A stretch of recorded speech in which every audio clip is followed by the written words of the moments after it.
Opa, já chegou você.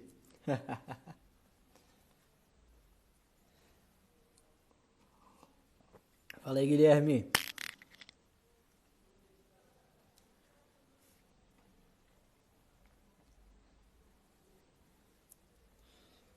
Ah, chegou o grande convidado da noite.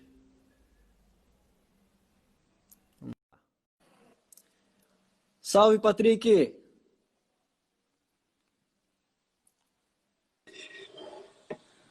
Fala, meu parceiro. Fala aí, meu amigo. Como Peguei o é que tá? café, como havia prometido. Tá ouvindo, então? Opa! E Tá é me escutando? café de verdade. Quê? Ó, você vê que é café de verdade. Aí sim, hein? Tem que ser. Tá me Ó, escutando? cara, Pouquinho? tô escutando. Fechou. Só quando a gente fala junto, que aí a tua voz some pra mim aqui. Mas aí É, tranquilo. normal, normal, mas tá de boa. Beleza. A minha namorada já falando ali, você pegou a pior xícara. É porque tá toda descascada. Era um mapa de Hogwarts, não, É mapa do bom, assim é Maroto. bom. Eu dei pra ela de presente de aniversário de namoro, mas descascou a parada toda, velho. Que vacilo. Não tem problema. A intenção é que vale. Opa! Força Tarefa chegando. Esse é o pessoal, meus amigos da Confraria dos Náufragos. Sejam bem-vindos, amo vocês. Já faço propaganda aí pra quem tá online. @os náufragos, segue lá. Que os caras são Show. assim, salvaram minha vida total É, e são meus melhores amigos hoje em dia. da hora. Show de bola. Então segue aí, né, moçada? Pô, Camila, qual o tema, Camila? Você não viu a arte, Camila? Eu vou te bater, garota. Coloca aí, né, pra gente fixar. Como é que vai ser Ah, comentário? boa. Bom, vou tentar. Como é que faz pra fixar o bagulho aqui? Escreve aí Fixar alguma coisa. comentários. Coloca o comentário. Tema. E Aí aí eu publico. Aí publica e é só segurar e soltar rapidinho e apertar para fixar. Dá uma pressionada. E agora, eu que esqueci o tema. Coloca aí então Como é que, pro como é que, pessoal a filosofia no cotidiano. como é que eu coloquei na arte? Eu não lembro mais, velho. A filosofia no cotidiano. Dá nada, dá nada. O que importa é o conteúdo. Publiquei. Aí Boa. eu clico aqui. Clica, dá uma pressionadinha, vai aparecer para você fixar. Opa, foi. Fechado. Já sou um mestre da arte de Tá lá, lives. tá lá, sabe tudo. Dá até pra botar efeitos aqui. Eu não vou fazer isso não, vai. Vou facalhar o bagulho. Ah lá, meu amor lembrou. O que Aí, filosofia tem a ver com a sua vida? Deixa eu botar aqui. Tema. coloca aí. O que a filosofia tem a ver com a sua vida? Publicar. Agora Fechado. vou. Pronto. Beleza. Então, a gente começa, a gente espera mais um pouquinho, como é que a gente faz? Acho que já pode mandar bala, não acha? Vamos embora. Temos 16 pessoas aí. Então é isso. Os efeitos do padre. O que você está falando, garota? Não estou entendendo você mais não. Vamos começar. Bora. Sejam todos muito bem-vindos à nossa live sobre filosofia no cotidiano, né?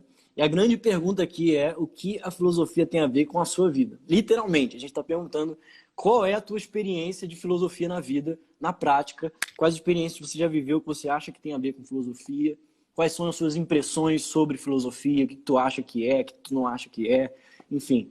É para você deixar mesmo aí teu comentário e participar dizendo o que tu pensa, o que tu não pensa. Vai ser um bate-papo aqui, a gente vai conversar sobre isso. E eu vou começar contextualizando aqui um pouco da filosofia, da história da filosofia, porque não adianta a gente chegar aqui e falar o que a filosofia tem a ver com a sua vida, mas que raio que é a filosofia? O que é desse negócio que a gente está falando no final das contas? A gente confunde o que é um pombo, já começou, tá vendo? Eu te falei. Ai, caraca. Enfim, o que raio tem a ver, a filosofia tem a ver com a minha vida? Bom, A filosofia, como a gente conhece hoje, né, como matéria acadêmica, de escola, de faculdade e tal, ela surge mais ou menos no século VI antes de Cristo, na Grécia Antiga, né? Então, ela é basicamente uma forma de pensamento, uma mudança na forma de pensamento das pessoas. Filosofia é a primeira vez que as pessoas passam a olhar para o mundo de forma mais científica, né? Você vê lá na Grécia Antiga uma grande disseminação de mitos, muitos mitos sobre tudo, sobre a explicação de tudo. Tudo tem uma explicação mitológica por trás. Só que, desde um pouco antes da história, desde o primeiro filósofo chegar, as pessoas já estavam começando a colocar em xeque essa ideia de tudo ser respondido pelo mito, de tudo ser uma resposta, ter uma resposta mitológica impossível. Porque se você pensar bem, você cai em contradição, porque você vai explicar uma coisa que você acha que é impossível, tipo o trovão. O que é o trovão? Para quem não sabe o que é um trovão, lá na Grécia Antiga, 6 séculos antes de Cristo, o cara vai falar que é o deus Zeus que levantou o seu raio e jogou e tal. Então você está dando uma explicação para aquilo que você não sabe, ainda mais difícil, mais impossível de se alcançar do que se você tentasse entender de forma natural, se você tentasse entender cientificamente. É quase como dizer, o ser humano não pode entender nada, o ser humano não consegue entender os fenômenos naturais. Então a gente precisa... Tentando explicar, né, uma realidade. Então, basicamente, seria essa a essência da ideia. Exato, exato. A gente tem sempre que ter um mito porque o ser humano não consegue alcançar o que é a realidade de verdade. Então, esse pensamento de uma certa... rebelião não é a palavra, mas uma certa insatisfação com o mito começou a surgir aí, entende? E aí tem uma série de questões históricas, de que a Grécia foi invadida e tudo mais, enfim. E aí ela se tornou um grande porto econômico enorme, assim. Então, ela fica ali no mar mesmo, né, em volta do mar Jônio. Então, ali era um porto para todo mundo. Todo mundo do Oriente vinha trazer mercadoria e eles levavam mercadoria. Então, a Grécia se tornou o grande ponto de trade, né, para o mundo todo. Então, ali tinha todas as culturas, todas as línguas, todas as religiões. Então, tu imagina, todo mundo junto ali, trocando cultura. Oh, meu Deus, entrou o professor Robson, cara. Esse cara me deu aula. Como é que eu vou falar agora na frente dele? Salve, mestre. Tá indo bem, tá indo bem. Daqui a pouco ele vai me zoar aí. Bom, então você imagina lá, aquela mutueira de gente, de todo tipo de religião, de todo tipo de língua, todo tipo de cultura, trocando experiências, botando de lado um pouco as suas experiências religiosas e as suas narrativas mitológicas para vender, para comprar, para essas coisas, entende? A questão do empreendedorismo que a gente estava falando antes da live a gente bater um papo, o pessoal começou a falar, não, peraí, aqui para mim Zeus é que faz o raio. E o outro chega e fala, não, peraí, é o martelo de Thor. Aí o outro, não, é a fazenda de não sei quem. Não, é São Pedro lavando o céu. Enfim, cada um tem uma explicação, tem uma narrativa mitológica diferente para os mesmos fenômenos. Então é claro que isso gera uma atmosfera de ceticismo, é óbvio. Fica todo mundo assim meio, pô, calma aí. Eu sempre achei que era isso, agora tem 50 narrativas diferentes da mesma coisa? Não, então não pode ser isso. Precisa ter alguma coisa e a gente precisa conseguir alcançar isso de alguma forma pelo conhecimento humano. E aí surge esses primeiros caras pensando nisso. E, tradicionalmente, mais aceito na história da filosofia é um cara chamado Tales de Mileto, que é conhecido como o pai da filosofia, né? Que fala que tudo é água.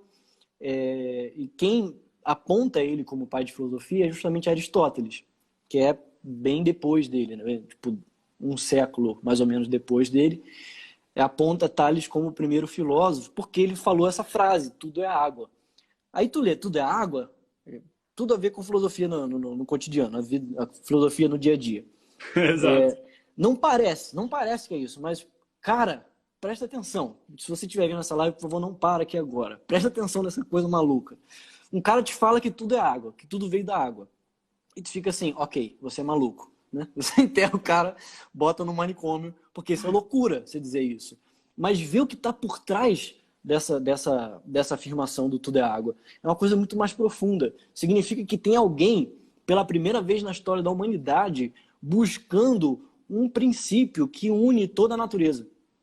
Pela primeira vez, alguém para de tentar explicar todos os fenômenos naturais com narrativas mitológicas diferentes e contraditórias, com um princípio que é alcançado pela razão, né? que unificaria todo o mundo natural. Então, o cara falar tudo é água não é besteira. É um cara, pela primeira vez, usando a sua razão e pensando, cara, eu acho que tudo vem de uma coisa. Eu acho que existe uma causa que causa todas as outras coisas. O mundo natural não pode ficar alheio ou à deriva de qualquer narrativa qualquer. Qualquer narrativa qualquer, né? Enfim. Ele precisa estar ancorado em alguma coisa. E aí começa o que se chama de filosofia, o pensamento filosófico, que é mais o início da ciência. Tanto que os primeiros filósofos eram chamados de físicos, em grego physikoi. Eles eram os primeiros físicos. Tanto que você vê no quem está fazendo vestibular e tal, vê que nas questões, geralmente os pré-socráticos, só ele entender que água é água já tira onda. Sacanagem. Fala aí, sou Lucas. Esse é um parceiro que vai fazer live comigo na semana que vem. A gente vai falar sobre Santo Agostinho e São Tomás de Aquino. Oh, muito bom. Aí vai ter que ser mais específico, não vai ter jeito. É bom demais. Sim, a Taliane está comentando ali. Algo em comum ou gerador? Então, Tali, é algo que é comum a todas as coisas e algo que gera todas as coisas ao mesmo tempo. Então, para os primeiros pré-socráticos, a arqué, que é esse princípio primeiro que eles estão buscando, que é um princípio material, seria algo do qual vieram todas as outras coisas, sabe? Uhum. Então você vai ver, tipo, Tales vai dizer que é água, mas aí os seus discípulos logo, Anaxímenes e Anaximandro, vão dizer, não, é ar. O outro, não, é um indeterminado. Aí o outro vai dizer, não, é o fogo. Não é isso. Até que vai chegar em Demócrito, vai falar, não, é o átomo. Ele já cria a teoria atomista. Enfim, se não tivesse um cara para dizer lá que tudo é água, não existiria, talvez, teoria atomista. A gente não teria um conceito de átomo. Opa! O celular caiu aqui, gente. Desculpa. Imagina... Você consegue imaginar um mundo hoje sem que não tivesse passado pela teoria atomista, que não conhece o conceito de átomo? Seria um mundo completamente diferente. Tudo isso começou porque um cara um dia pensou que tudo era água. E como isso tem a ver com a vida no cotidiano? Você prestando atenção mais. Você vê que o cara olha para o corpo dele e sai água, ele sua água. Ele olha para o mar e vê a vida saindo da água. Ele olha para a criança nascendo e vê que a placenta da mãe está cheia de água. Ele olha para o pintinho nascendo no ovo da galinha e dentro do ovo está cheio de água, sabe? Olha para as grandes cidades e vê que na beira das grandes cidades tem um rio que alimenta a cidade, onde as pessoas plantam em volta do rio. Enfim, a vida está toda ligada à água de alguma forma. Então não é uma coisa irracional. Tem até uma anedota de Tales, tem duas anedotas de Tales para a gente levar a filosofia para a vida do cotidiano do Tales, que conta que ele estava andando, olhando para as estrelas, né? Ele andava olhando para o alto, pensando nos astros e tal, até um dia que ele caiu num poço, porque ele estava olhando para cima e não viu. E aí todo mundo começou a gastar muito ele, né? Tipo, você fica só olhando para as estrelas, só olhando para o mar, para os astros. Qualquer dia desse você vai morrer e tal, filosofia, esse teu pensamento novo aí não serve para nada, etc. E ele ficou quieto, e ele comprou, ele fez por análise dos astros, né, movimento da lua, maré e tudo mais, ele previu, fez uma previsão racional de que teria uma alta no mercado de azeitona, de oliveiras, por conta do movimento dos astros, das marés, etc, etc. Repetindo, isso aqui é uma anedota, ninguém sabe se é verdade, né? Talvez seja mais um mito, mas é um mito filosófico. Aí é bom. E aí ele comprou todas as oliveiras, todas as fazendas de oliveiras que ele podia. E ficou rico do dia para a noite. Sim, porque ele tinha o domínio do mercado. Ele tinha o domínio de todo o mercado. Mas aí ele decidiu vender tudo e jogou na cara de todo mundo, falando, olha, Vocês estão falando aí que a filosofia não serve para nada? Eu fiquei rico da noite pro dia só pensando nos astros. É o empreendedorismo, de novo. Empreendedorismo, Dentro de exatamente. todo lugar. Estou falando que a base do empreendedorismo são princípios filosóficos. Não tem Exato, exato. Cara, a é filosofia está no princípio de tudo. Você de vê, a tudo. física, o título de PhD, quando você faz um pós-doutorado, é doutor em filosofia em inglês. Uhum. Então, quando você faz doutorado, pós-doutorado em alguma coisa, você recebe o título de doutor não naquela coisa, naquela matéria. É Uhum. doutor de filosofia daquela matéria. Porque Ó, supõe-se que você entende os princípios. A uhum. filosofia começou assim, buscando os princípios das coisas. Tanto geradores, quanto aquelas que unificam. Esse princípio arqué, ele é gerador de todas as coisas e Uhum. unificador de todas as coisas. Uhum. Não sei se está ficando muito pesado aqui, é melhor dar uma pausa. Não sei se... Ah, aí, teve uma pergunta aqui legal. Ah, Uma pergunta boa. Vocês acham que o surgimento da filosofia teve rompimento total com a mitologia? O que você acha, Bernardo? eu não acho, cara. Eu também não. Por quê? Vou explicar. Eu A- arrisco a- dizer que a humanidade nunca vai romper com valores mitológicos. E ela não pode romper com valores mitológicos. Eu acho que a mitologia é necessária para a humanidade. Quando a gente fala de concepções metafísicas, de uma forma ou de outra, a gente está falando de mitologia, né?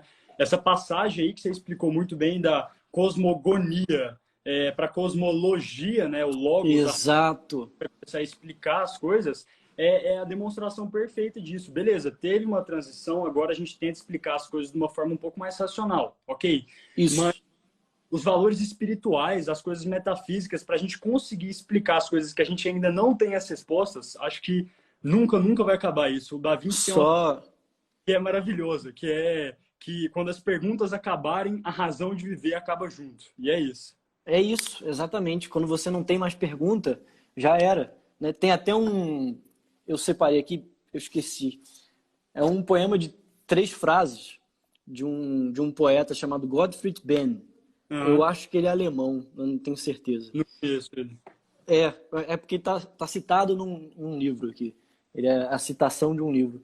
Legal. Eu gostei muito, assim, é a primeira coisa do livro. É assim, muitas vezes me perguntei, sem nunca encontrar uma resposta, de onde vem o bem e a mansidão. Ainda hoje não sei, e agora preciso ir. A densidade disso aqui é muito grande, porque ele está falando da vida. É do tipo, eu passei a minha vida inteira procurando o que é o sentido das coisas. E ainda hoje, já velho, eu não sei, e agora eu já preciso ir, agora eu vou morrer. Então eu passei a vida procurando, vou morrer e não vou descobrir o que é. Vai. Então as narrativas mitológicas, elas são necessárias para o ser humano, para Uhum. fazer analogias, para encontrar sentido, enfim. O Lucas até colocou aqui, cairíamos hoje no cientificismo, exatamente. E é o que hoje está acontecendo na academia de Uhum. filosofia. Um cientificismo absurdo, assim. É tudo ciência. Você como é que eu O posso dizer? pesado, né? Parece que existe um desprezo Isso, pela parte espiritual, vamos dizer dessa forma, que é a linguagem mais usada hoje, assim. E isso, para mim, a humanidade só perde tendo esse tipo de valor, porque eu acho que o pessoal critica muito, por exemplo, os valores religiosos, né? uhum, E fala muito, porque a religião matou muita gente. Beleza, realmente matou. Mas a questão é que a gente tem um foco na parte negativa, que é a parte que a gente consegue ter um acesso mais concreto. Só é, que o benefício que a religião faz para cada pessoa, ele é sigiloso, né? Ele acontece ali e a gente não tem uma concepção, uma experiência muito efetiva desse benefício muitas vezes. Então, acho que deixar desenvolver esse cientificismo e espantar a espiritualidade é uma coisa muito perigosa para uma. exatamente, cara. Eu acho que se você tirar a religião do homem, ele deixa de ser homem. Ele, de alguma forma, passa, não sei, a agir mais de forma animal do que de forma racional. Por mais que pareça contraditório isso, né? Porque as pessoas falam que quanto mais você se afasta da religião, mais você é racional.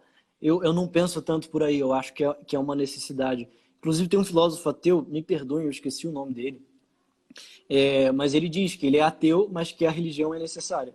Ele acha que deve ter religião e que devem existir pessoas religiosas para o bem funcionamento do Estado, mesmo que a maioria seja ateia. Olha, Entendeu? Eu acho isso muito massa, porque o cara reconhece o valor intrínseco que tem na religião. E aí, exato. voltando à pergunta, que a gente acabou indo longe, né? Ah, é Voltando assim à que é. pergunta do... Assim que é bom. Voltando à pergunta da menina que falou que a filosofia rompe completamente com o mito, vou ser sincero, como futuro professor de escolas e como professor online, como alguém que corrige questões de Enem e tal, se isso cair no Enem, você tem que dizer que sim, tá? Desculpa. Se isso cair no Enem, você tem que dizer que há um rompimento entre mitologia e filosofia. Mas, na prática, historicamente falando, a diferença ela é muito gradual. Né? Você não vê um rompimento absoluto. É só uma forma de pensar nova. O cara não quer mais olhar para a criação do mundo e pensar que foi a relação sexual entre Gaia e Cronos, sei lá, eu não lembro qual é a narrativa cosmogônica lá principal. Aí o sêmen de um cai no mar e cria a deusa não sei o quê. Enfim, ele não quer mais isso. Ele quer Aham. olhar para as coisas e pensar racionalmente. Só que o que está no imaginário dele ainda é isso. Ainda são essas coisas. Então ele só consegue chegar a conclusões racionais usando os mitos como analogia. E aí eu deixo a sugestão e o desafio aqui. Se você for ler os diálogos platônicos, os diálogos de Platão e até os livros de Aristóteles, você vai encontrar infinitas analogias mitológicas, infinitas. Platão, ele é o criador de mitologia por excelência, quase. Quando ele não consegue explicar uma teoria filosófica porque ela é muito complexa e porque as pessoas ali ainda não têm essa capacidade racional, porque está no início ali desse novo tipo de pensamento, o que ele faz? Ele cria um mito para explicar. Está aí o mito da caverna. O mito da caverna é o que Platão criou para explicar o mundo das ideias. Exato. Ele criou esse conceito de mundo das ideias e pensou, como é que eu vou explicar para as pessoas o que é isso que eu estou pensando? Porque é uma Quando, viagem, né? Uma viagem exato. muito louca. Quando Aristóteles escreve Ética Nicômaco e explica sobre amizade, sobre justiça, ele sempre faz ilustrações usando a mitologia. Sempre. Sempre. Exato, exato. Então, é uma essência acadêmica da época, a gente pode dizer. Então, esse corte que a gente faz, né, em virtude de Enem, em virtude de prova, é uma coisa simplificada, dá para falar isso. Sim, sim. No sentido pejorativo da palavra, inclusive. Sim, exatamente. É, Porque fica uma coisa muito assim do tipo, me parece, me perdoe, ideológico, sabe? Me parece uma questão mais tendenciosa de querer comparar o mito com religiosidade e romper o mundo moderno com a religiosidade. Do exato. tipo, não, a filosofia não precisa de nenhum tipo de pensamento mitológico, não precisa de nada de transcendente, não precisa. Tá aí porque, por exemplo, Aristóteles tem sido deixado tão de lado e tal, porque ele é o pai da metafísica. Enfim. Exato. Rapaz, fiquei com vontade de estudar mitologia. Estuda, Camila, faz bem, faz bem. É isso. Eu não sei se eu deixei de falar alguma coisa, eu até fiz uma anotação aqui, exatamente do mito e filosofia. O mito é a cosmovisão de uma sociedade, né? Eu até anotei aqui. Faz parte da cultura, faz parte do folclore, faz parte da política do povo. Não tem como você romper absolutamente. Pá, não dá, não tem como. Então, o que acontece nesses primeiros filósofos? Eles começam a tentar explicar racionalmente as coisas e eles passam entre si a usar esse discurso lógico com justificativa. Então, você vai ver, por exemplo, lá, pessoal do Enem, presta atenção. Se você vai fazer Enem e não prestar atenção nisso, eu vou aparecer lá no dia do Enem e dar na sua cara. Se você errar isso, eu vou dar na sua cara. Já viu Todo Mundo Odeia o Chris? Que o pai do Chris fala, eu estarei lá. Né? Eu vou estar lá no Enem. Eu vou dar na sua cara. Tales de Mileto lá, o pai da filosofia, que falou que tudo era água. E aí ele tem dois discípulos, que chamam Anaxímenes e Anaximandro. Anaxímenes disse, não, eu não acho que tudo vem da água, eu acho que tudo vem do ar. E o Anaximandro disse, não, eu não acho que vem nem da água nem do ar. Eu acho que é um negócio ilimitado, indefinido. Só isso aqui, essa relação de mestre e discípulo mudar, é um passo absurdo. Por quê? Os mestres passam para os seus discípulos o discurso mitológico. eles passam a tradição oral, que é a contar o mito de novo e de novo e de novo para gerações futuras. E aí, quando o primeiro pensamento mais filosófico aparece, quando o mestre fala alguma coisa, olha, eu acho que tudo é da água por causa disso, disso, disso, daquilo. Eu tenho uma justificativa para achar que tudo é da água. É o mito e pronto. Eu tenho uma justificativa racional. E o meu... pode Logo, falar. é a racionalidade, é a explicação factual. A galera não Isso. quer explanação, que é alguma coisa que dá para pegar na mão, assim. O logos, a tradução de logos é discurso, na tradução mais direta, assim, é a palavra discurso. E a gente acaba traduzindo por discurso racional. Por isso que toda matéria tem biologia, quimioterapia. Não, quimioterapia. Eu tô ficando meio doente aqui, gente. Minha cabeça tá muito louca com café às 8 horas da noite. Mas é Depois, isso aí. Científico. Isso, essa palavra logia, que vem no final das disciplinas que a gente tem normalmente, é um discurso mais científico, né? Um discurso mais metodológico e tal. E o fato de que o discípulo pode discordar do mestre e falar, não, eu não acho que é o que você está falando. Eu tenho uma justificativa para ser outra coisa. E o mestre aceitar isso, sabe? Isso é um passo absurdo na história. É de fato o início da ciência. Agora eu não tenho mais como aceitar passivamente um discurso mitológico. Eu preciso aceitar por meio da razão. Aceitar as justificativas que o outro me dá. E se eu não aceitar, eu preciso refutar. O meu amigo aqui do Liga dos Filósofos está falando antropologia, filologia, teologia. Obrigado. Quimioterapia não está nessa lista. Definitivamente. Acontece. Tá tudo ok. Tá beleza, tá tudo bem. Bom, mas aí agora então... a gente entra no cotidiano, né? Oi? A gente entra no cotidiano, na filosofia do dia a dia. Isso. Vamos entrar na filosofia do dia a dia. Você quer começar falando alguma coisa? Quer começar falando um pouquinho das músicas e tudo mais? O que você acha? Cara, então, pode ser. Só fazer um comentário aqui, pequeno. O que é o objeto da filosofia, né? Tipo, para a filosofia ser uma filosofia do cotidiano, eu preciso saber qual é o objeto da filosofia, ou seja, o que ela estuda. E, meu amigo, o que ela estuda é tudo. O que a filosofia estuda? Tudo. Absolutamente tudo. Não tem uma coisa que escapa. Tem uma frase que diz que quando uma coisa solta da filosofia, ela se torna uma ciência própria. Ou seja, a filosofia é a grande mãe de todas as ciências, e quando alguma disciplina consegue se soltar dela, ela se torna uma ciência própria. Mas antes disso, tudo é filosofia. Antes de virar uma ciência própria, tudo é filosofia. Então, o objeto da filosofia vai desde olhar a galinha botando ovo e pensar que porcaria é essa, desde olhar para um pombo e pensar o que é um pombo, o pessoal que conhece a história, desde olhar para o trovão e pensar no trovão, até estudar o coronavírus e etc. Enfim, estudar os princípios de todas as coisas, tudo isso é filosofia. Olha lá, a minha namorada já te deixou a dica aí, ó. @filosofar. Se você deixar o Bernardo falar, ele não vai parar nunca. Tu tem que me cortar, cara, porque eu sou apaixonado. Vou ter que cortar, Pode cortar, irmão. Vem. Tô aprendendo. Vem. Tô aprendendo Alguém bastante. me deixou alguma pergunta aqui. Não apareceu. Tava um ponto de exclamação nas perguntas, mas eu apertei aqui e não tinha nada. Beleza. Vamos seguir. Então, eu queria que você falasse um pouco da tua questão da filosofia no cotidiano, como filosofia da arte aí. E aí eu entro depois e falo. Fechou, combinado.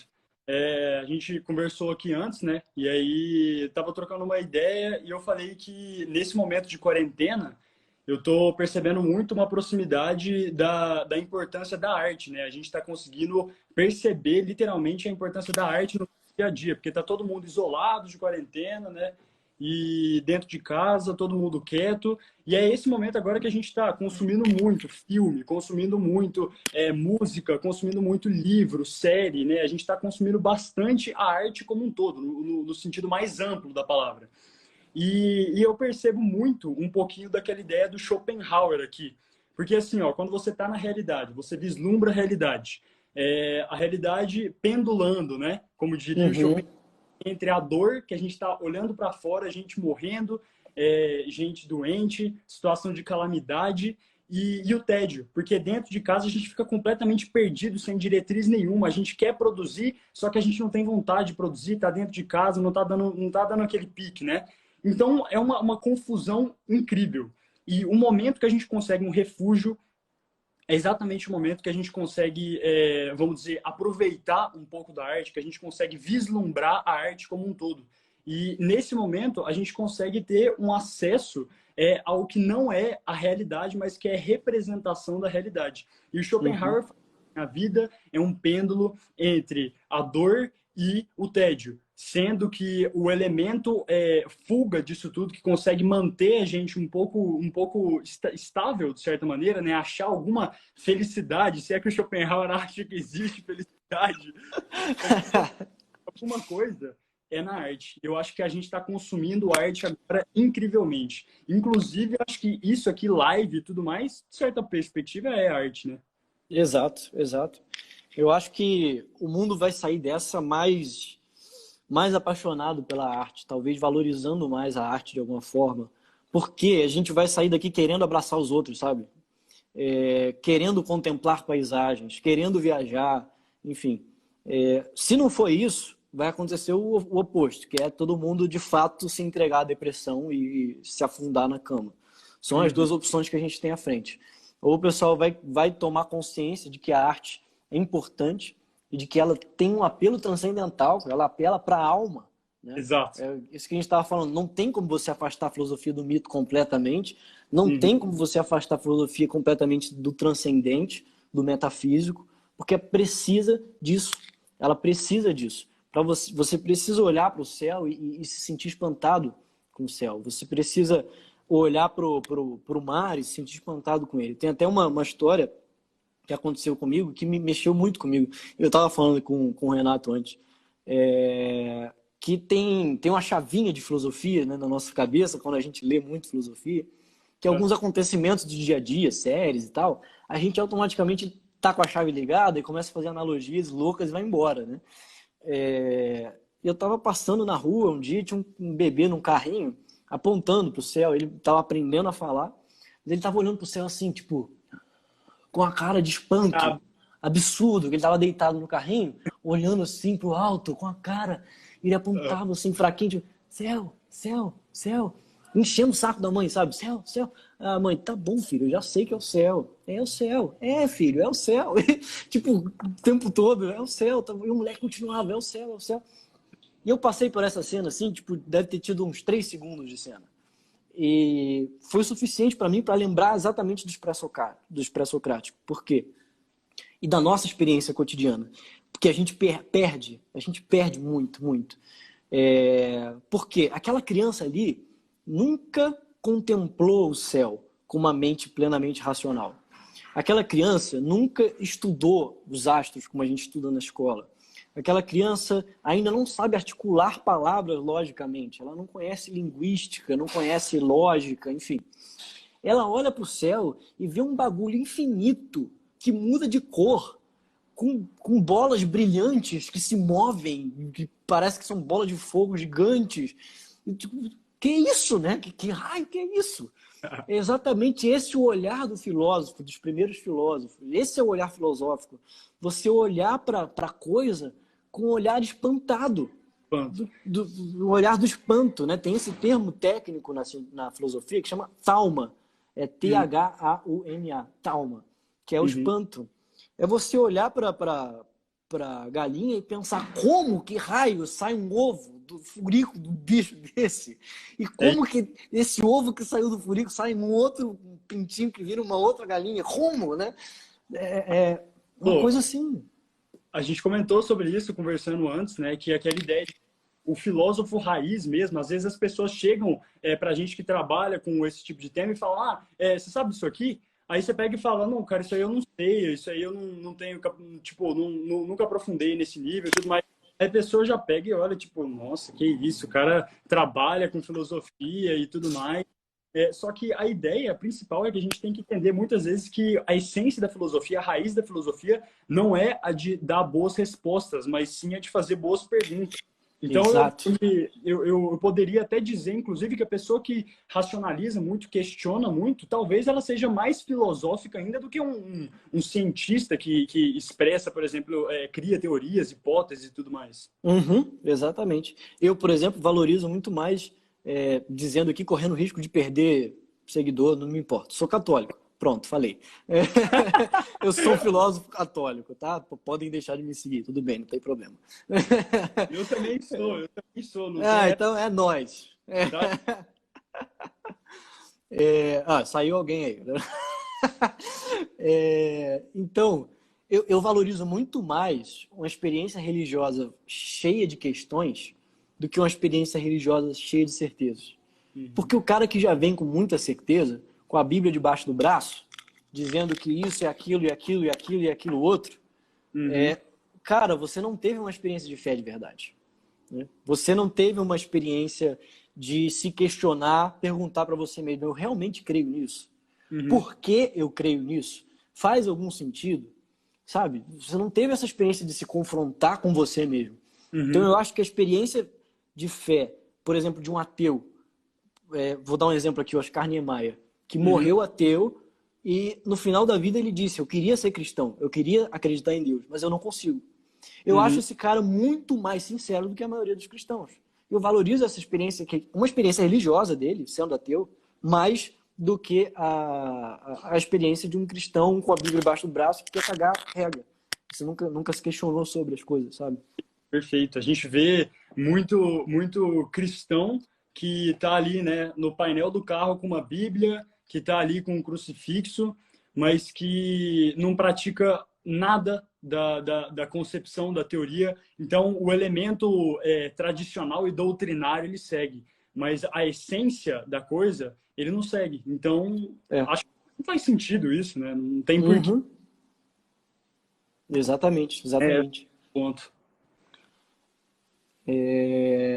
Era aí que quiser compartilhar experiência cotidiana que lembrou, né, Bernardo, sobre algum pensamento filosófico.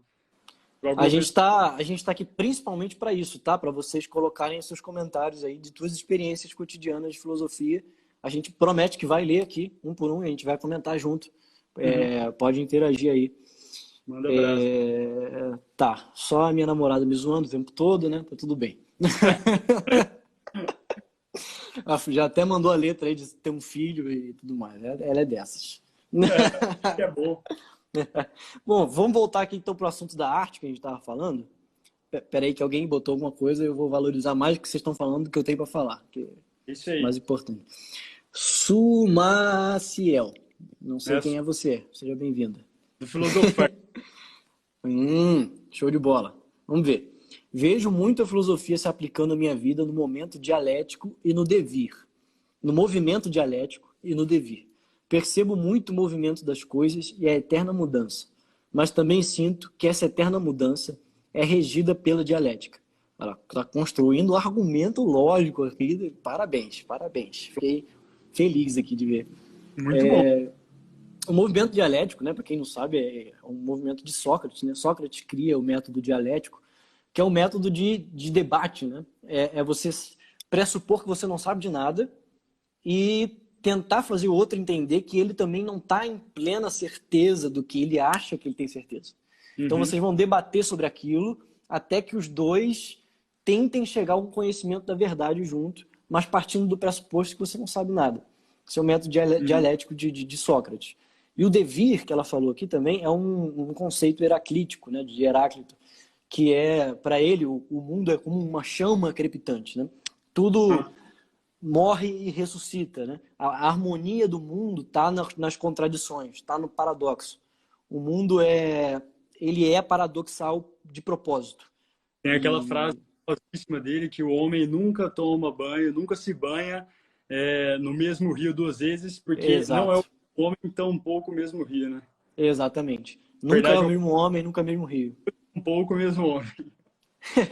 Exatamente, essa questão do tudo flui para ele, né? Tudo está em eterna mudança. Deixa eu ver se eu entendi totalmente o que ela falou aqui. Percebo muito o movimento das coisas e a eterna mudança. Mas também sinto que essa eterna mudança é regida pela dialética.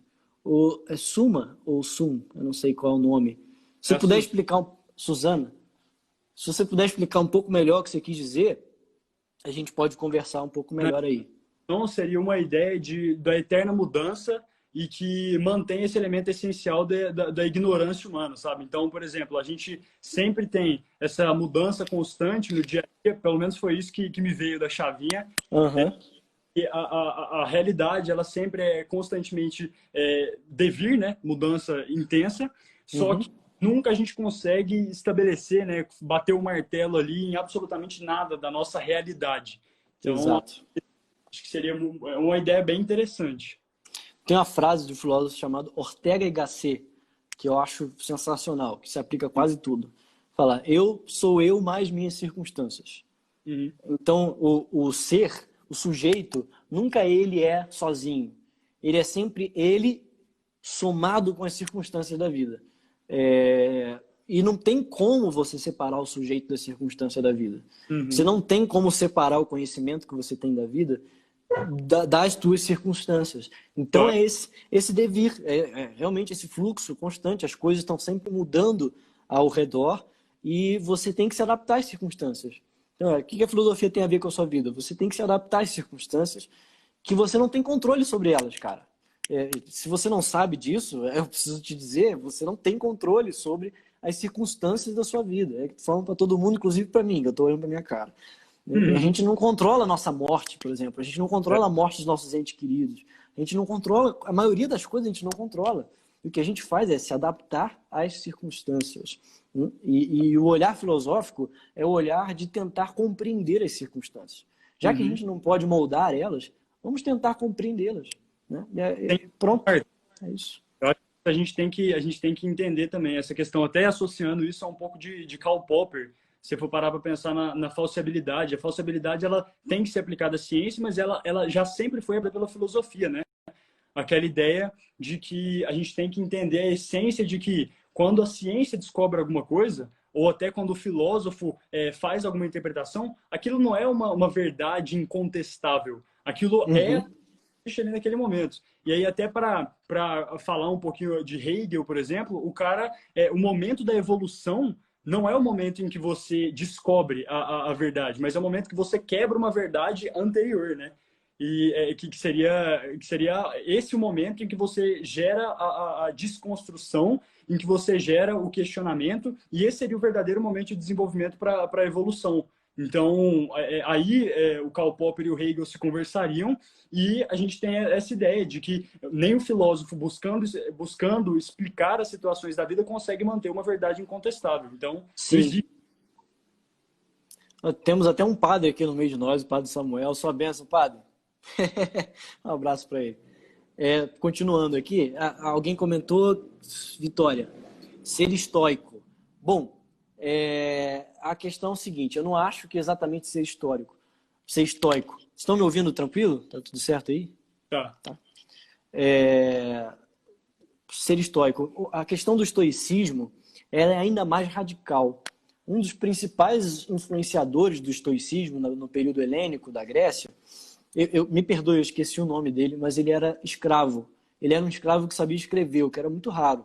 É um escravo que sabia escrever e ele deixou alguns pensamentos escritos, né? Ele seguia a doutrina do estoicismo e ele escreve claramente que o principal no estoicismo é aceitar tanto as circunstâncias a tal ponto de que se você é um escravo, você deve aceitar que a vida te impõe ser escravo para sempre.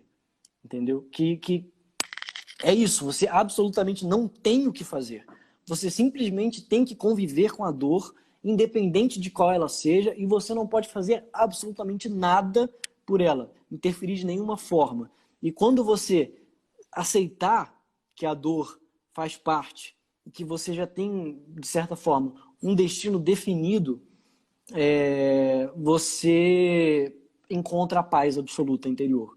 Entende? E quando você simplesmente aceita todas as circunstâncias, sem se questionar, sem lutar contra elas, você encontra a paz interior. Eu já não acho que é bem por aí. Claro que existe um certo nível de estoicismo que você precisa ter, essas motos, para ser resiliente, para aguentar a dor quando ela vem, sabe? Você não tem controle sobre elas. Você aguenta a dor, mas você pode mudar algumas circunstâncias. Você pode se adaptar a outras. Existe algum nível de controle.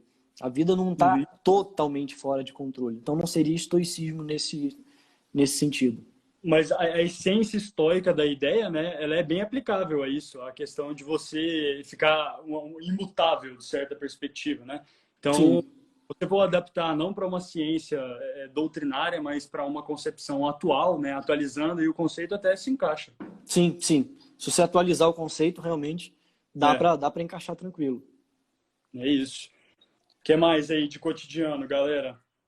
Cara, enquanto a galera vai deixando comentário ainda, eu vou Manda abraço. mandar aqui nos textos e poemas e músicas que eu separei para a gente falar do cotidiano. A primeira coisa aqui, já li o primeiro poema que eu queria, né? Que é o cara que fala que passei a minha vida inteira procurando o bem, não sei ainda o que é o bem, já estou indo embora da vida e continuo sem saber, né? Um poema que fala sobre a nossa passagem na vida, que tem circunstâncias... Opa, falta 14 minutos para acabar já? Tá rápido, né? Passou Pelo rápido. amor de Deus, que é isso? Tudo bem, vamos lá. Eu vou citar aqui a Hannah Arendt, que fala... Ela escreveu Origens do Totalitarismo, né? Quem não sabe, Hannah Arendt passou pelo período nazista e ela era judia, então ela precisou olhar filosoficamente para toda aquela situação e tentar dar um entendimento para aquilo. Ela conseguiu sobreviver. E ela escreve assim: como compreender um mundo cruel de modo que ele se torne menos insuportável para nós?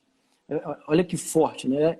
Ela, com 14 anos, já se sentia uma estranha no mundo, começou a ler Kant. Uma menina de 14 anos lendo Kant. É uma coisa absurda. Eu não gosto de ler Kant.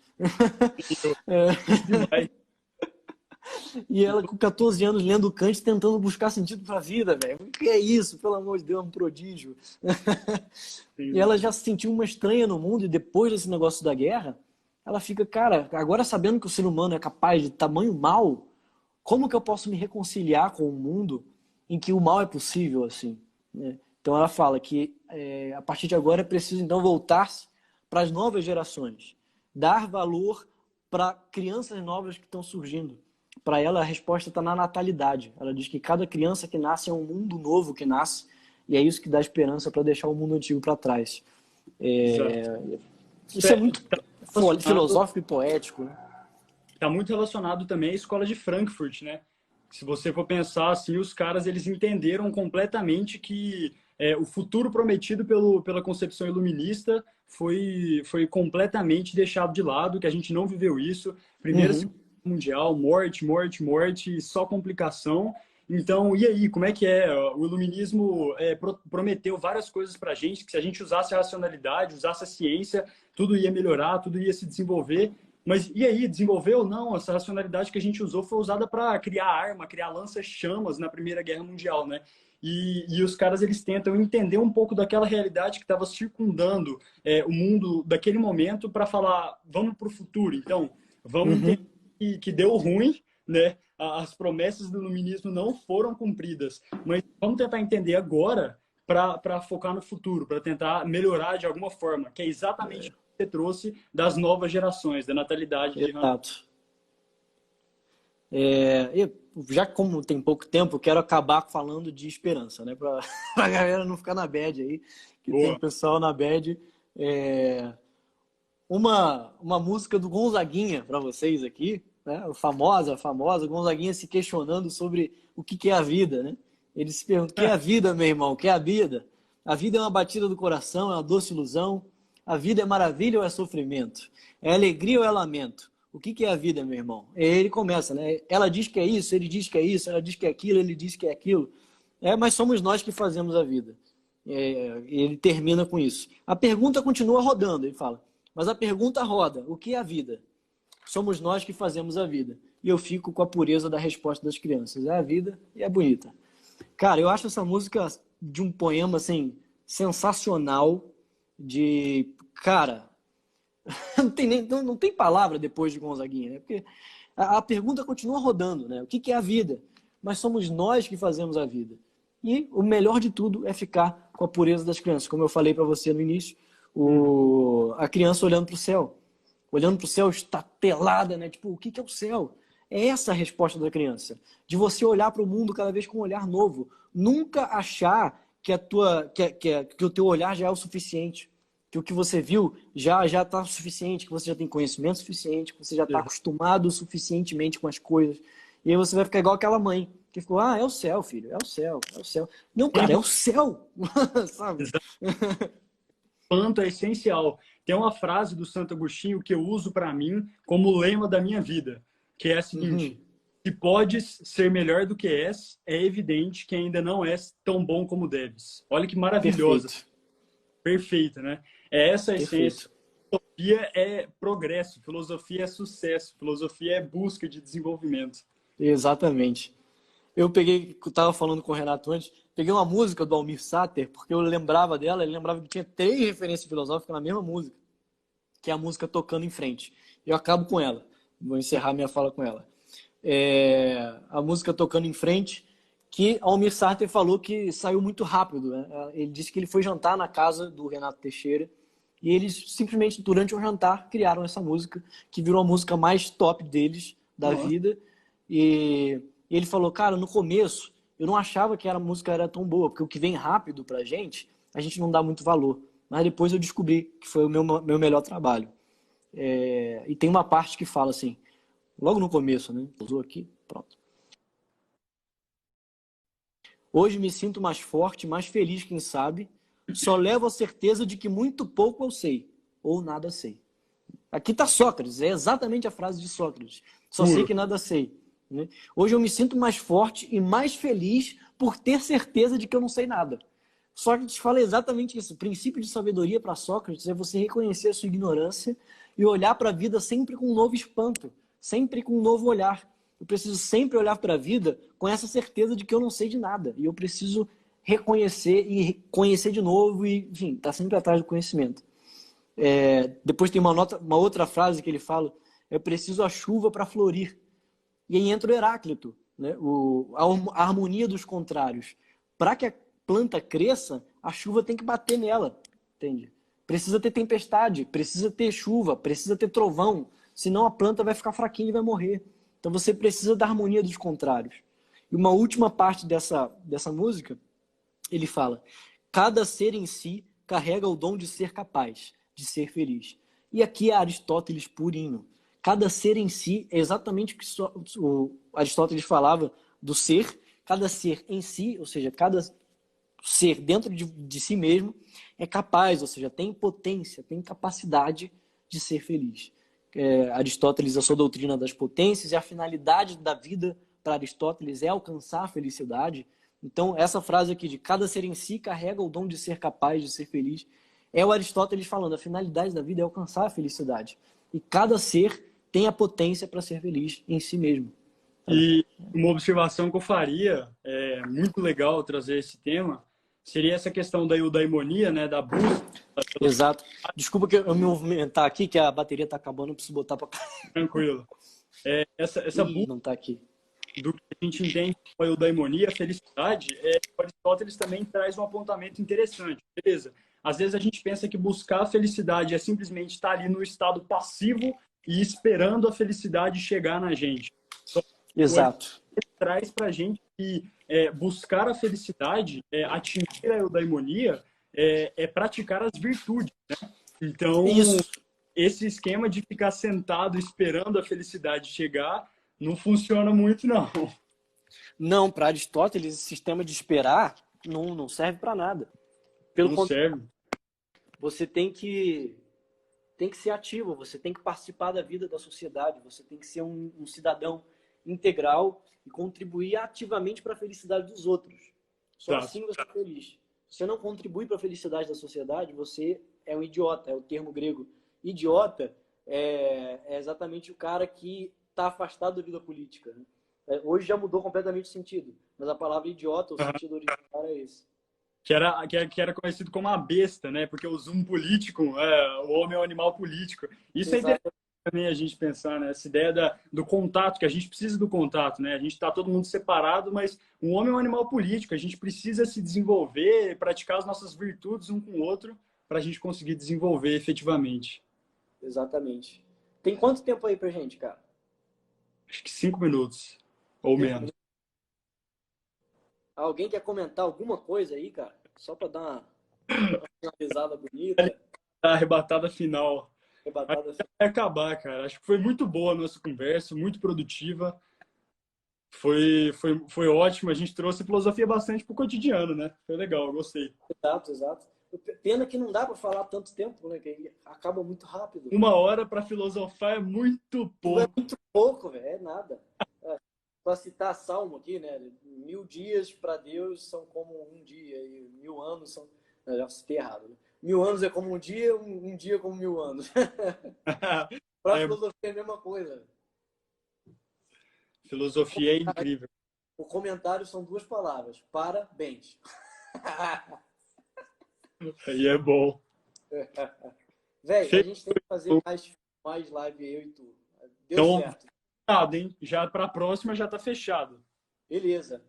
Só, Vamos pensar no tema já aí, vamos conversando e eu acho que nem tema a gente precisa mais. É só ligar a câmera aqui, a gente vai trocando ideias, vai tá fechado ter ideia. Beleza. Filosofia no cotidiano, o retorno. o retorno.